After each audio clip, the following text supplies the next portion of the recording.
Hi, I'm Amna and I'm your Vice President Education for 2017 and 18. So previously for the Aston SU, I've done Vice President Education, and then soon after that, because I got so addicted to Aston SU, I went for the Student Union President. Hi everyone, as you would know, or some people would know, my name was Amna, but now I refer to myself as Alaïa, and I was the SU President 2018 to 19.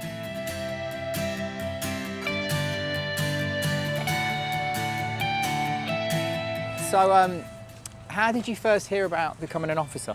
I think I heard about it through an email actually. I was applying for a lot of placements at the time when I was studying sociology and I didn't know what to do.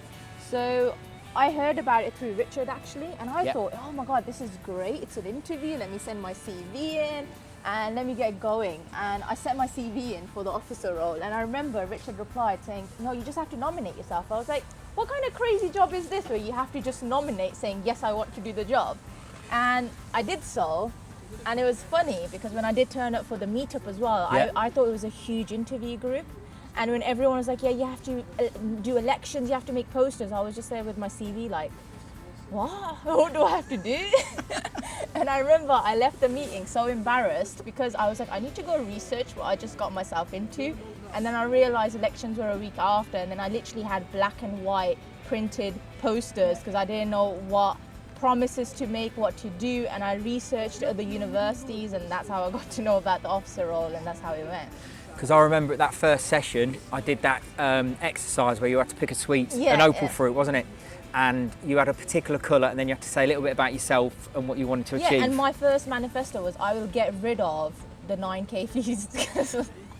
Which was a classic thing to do for a student officer, is to get rid of fees. But in reality, it's probably not going to happen. Yeah, it's not. And I think from that point, I was just like, oh no, what have I got myself into? Yeah. And then I think I'm glad I stuck with it because I was like, I've got nothing to lose. Like, this is different for a job, and I wanna campaign. And because I studied sociology and I focused on the education sector a lot, I think I was allowed to able to make promises that I thought would be kind of relatable, except that getting rid of 9K fees just at Aston. I think that was a quiet experience that I wouldn't take away from anyone. That makes sense. And what advice would you give to students that are now going to be in the position you were in a few years ago when they're just starting to think about standing? I think just give it a go. You've honestly got nothing to lose, and the experience you get from just campaigning, you build up your confidence, and you can take that confidence onto so many different things, because it doesn't matter if you don't become a student officer, it's what you do after it, what you do with the experience, because if you don't get it first year, try it next year. You can do it in placement year, and if you're a graduate that's running for the position, you're going to have so much confidence filled in yourself that when you go for interviews, you're going to present yourself as an amazing individual who they won't be able to say no to. Sounds good. And what thing surprised you most about being an officer? I think what surprised me was that I was your boss. Because I think I've always gone to a workplace where you've had bosses, but then we were giving this a plate. We were like, look, everyone is underneath you. And I was like, what does this mean? Like, what if I make some stupid mistakes with finance and all of this? Like, how do I know what the right answer is? And I think it was a huge learning curve for me, because I had to still understand that even though I'm a boss, you have to have that understanding of being humble and still being respectful to people around you. And I'm glad I learned that, because that's why I ran a second year. I just got so addicted. I was like, hey, I'm running a second year, so I did it again. And the addiction thing's interesting. So when people get involved in student unions, they're always involved. Yeah. So I was an officer many years ago, and now I work in a students' union because it was such an amazing experience, and I just want other students to have that opportunity and that experience as well. Yeah. So one of the things that stuck out from your presidential year was when you were juggling with the Vice-Chancellor. How did that come about, and who won? Well, I won, clearly, because multi-talented. Of course. So, but no, Alec Cameron did put a good fight up. I'll give him that, but he's just a better juggler won. And why that came about was because I always saw the SU officer roles as creating relationships, and I always wanted to be everyone's friend. Yeah. And I think that's what was the difference was. I wanted to be their friend and understand their point of view and arguments, and then also place my arguments appropriately, because that made me take away a lot from that meeting, but also get a lot done, because I understand their point of view, they'll understand my point of view. I'm not fighting against them, I just want to work with them. Yeah. And I think that made it a lot easier. And why I suggested the juggling thing was just to have a bit of fun and just to create that relationship between myself and Alec Cameron, saying, hey, I just want to have fun and I just want to be your friend. So let's just loosen up, do this. It'll be funny for the students, and they'll just see you as a human. Because I think sometimes when you get these large positions, people just see you as this person that they can't talk to you, they have to be respectful, they're scared of you. And I just wanted to take that away from Alec and just be like, he's an actual just a person. He is someone that you can meet up with, you can talk to. And I think that's where it came about from. I think it was just over a coffee. I said, Alec Cameron, do you know how to juggle? And he was like, yeah. And I was like, cool. Brilliant. I'll email you. Brilliant. We are sat outside what is no longer the new Students' Union building, because it's been open a few years, about 3 years. What role did you have in designing it, how it looks, how it feels? Because I think for me, one of the highlights of your presidential year was cutting of the ribbon when we opened the building. I think the great part of my role was I was president whilst this was opening. Yeah. But it wasn't just me deciding what the SU building looks like, what goes in it. It was a year process of like Ahmed, who was the president, who helped with the building. Then it was Rima, and then it was myself. And then, everyone got to pick furniture. But the good part was it wasn't just all of me. It was bits and bobs of everyone put together, because that's how you create this. It's not just one person creating this building for everyone. It's about everyone's love getting together, choosing bits that they think will relate to students, and then creating this masterpiece that now everyone uses. And you look back at it and you're like, wow, I was part of this. And you feel humbled, because you're like, now everyone gets to use it. And it's not just me. They'll remember parts of Rima, they'll remember parts of Ahmed, Marcus, all the people that were involved before. And I think that's what makes the SU building special. That's brilliant. And I really like that, because actually I think that's what makes student union specials, because they just take bits of everyone. So every bit of an officer gets to put their personality on the organisation for the 12 months. And you get that right, and then students just want to get involved, whether it's a building, whether it's a website, running stuff, organising things or campaigning. It just reflects the personality of the students that's involved with it that year. Since being an officer, so we've all had lockdown and the pandemic, you did a bit of a career thing in lockdown, and you're now doing some streaming stuff. Do you want to tell us a little bit about that? So during lockdown, I think I was really confused with jobs. I think it came to a point where I had just graduated from sociology, and I think I was just a bit like, oh, maybe I should have studied something else. Like maybe I needed to do business to get into something I wanted to. Why am I finding it difficult? So I took the persona of Sugar online on Twitch streaming, and I was like, I like gaming, let me just do this and see how it goes. Because firstly, it was for me to escape from reality, because I was like, oh, it's good fun, I can make friends.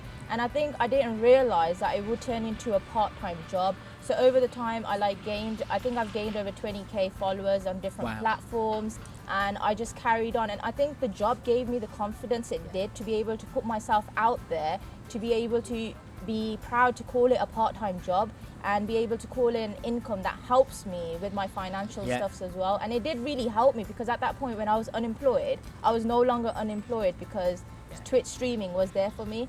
And it really helped me, because I got to be part of esports teams as well. So everyone knows what FaZe is, not part of FaZe. But I work for I actually do consulting for a team called Carnage that have over 1 million followers, and I'm helping them create an engagement project to able to get new recruitments, but also how they can put themselves forward on social media, not just from America but for the UK audience as well, and how they can get different people. And I'm actually working on that right now, so it's going to be over the next few weeks. And how I got to that point is just by networking, putting myself out there. And I think at the end of it, when I'm like, oh, who do I thank it for? It always comes back to the SAB officer role. I don't think I would be who I am without being the sabbatical officer I was and being in the position I am. And I'm actually getting sponsored by different places as well. And this, obviously they've use code SUGAR for 10% off, and and all of that is just very fascinating to me, because I'd never thought I'd be in a position where I'd be like, oh, I'm sponsored by Artesian Bills, or I'm sponsored by LG monitors, or I'm sponsored by X place, and I'm still working for more sponsorships. But the fun thing about it is it's the journey you take for it, because I don't know, in maybe next year, but at some point I might be Twitch partner, which is like a verification on the platform, and I hope to be Twitch partner because that opens up more doors for me. Then I can go to America for different things, I can go for different sponsorships, and potentially I could move to the States as well if it does become a career. And all that from an officer who used to play Fortnite to chill out to at the end of a busy day, wasn't it? Yeah, fantastic. Yeah, it's like all different things, but I think that's not where it just stops, because Twitch wasn't the career I always wanted, and that's why I think I keep it as a part-time role, because my career was always to work in higher education, and obviously I'm grateful that I have the role at PwC to carry on with that. And I think that's why I see streaming as a fun thing to do and to keep myself as human as possible.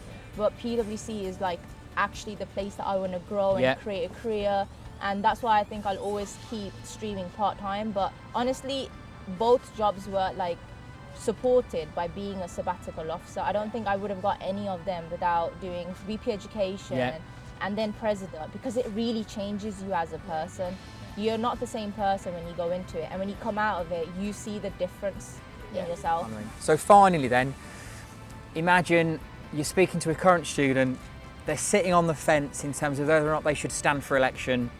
You're going to convince them to stand. What would you say to them? I would honestly just say, just be confident in yourself. You just have to make your promises and stand by them. Don't be shy. I know it's going to be really hard, and I feel like people don't understand like how people can get anxiety or anxious about these stuff, and they're like, no, I'm worried that no one's going to vote for me. Things might go bad. What if my friend's running? Just see it as friendly banter and just compete with your friends, but also put yourself forward, because if you manage to get this position, your world will change. You won't see yourself as the same person, so don't lack yourself from that opportunity of changing the world, because you could. And maybe the SAB officer might be your way to maybe start your own business in the future, get a job where you never thought you'd get. Like as a sociology student, I never saw myself working at PwC or never saw myself as a Twitch streamer. But now I do, and that's only because the SAB officers made me realize my own worth and the opportunities I can actually apply for, and not be like, oh, I can't apply for this job, I don't fit in. I can, because I've got all this experience under my belt. Brilliant. Thank you very much. No worries.